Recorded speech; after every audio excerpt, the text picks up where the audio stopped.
the basic genesis of the writing mills, what I call them, like puppy mills, they just try to churn out writers, happened after World War II. Before the Second World War, colleges were notoriously conservative, whereas they're now uber politically correct and left wing. They were, they made William F. Buckley look liberal before the Second World War. Second World War happens, America is ascendant, everything is on the rise, and the idea comes to someone, or a number of people in a number of colleges. I believe, I could be wrong, but I believe the actual first writing program was the infamous Iowa Writers Workshop. And I say infamous because so many bad writers have come out of the Iowa Writers Workshop that it's become sort of a joke.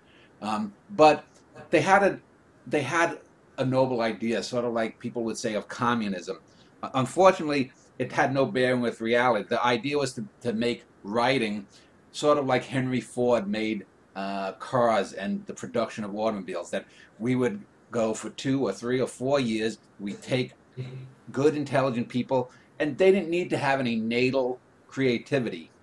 They didn't need to have any native talent. What they needed to do was just be instructed by good instructors, and they would learn in poetry about metaphor and enjambment and so on and so on. In prose, they would learn about characterization and dialogue and plot.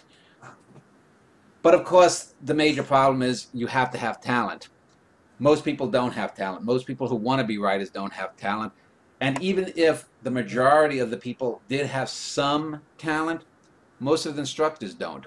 And the people who would go and be drawn into instructing writers would be bad writers who themselves couldn't write. Because in those days, you could make a living. If you were Norman Mailer, if you were the guy, for example, who wrote Tobacco Road, I forget his name, a famous book from the 1930s.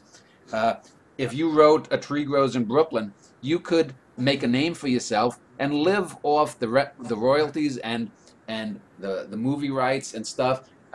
You might not be rich, but you could do that if you wrote something of quality. So first, I think, came the Iowa Writers Workshop, or a couple of others. It might have been the third or fourth. It doesn't really matter.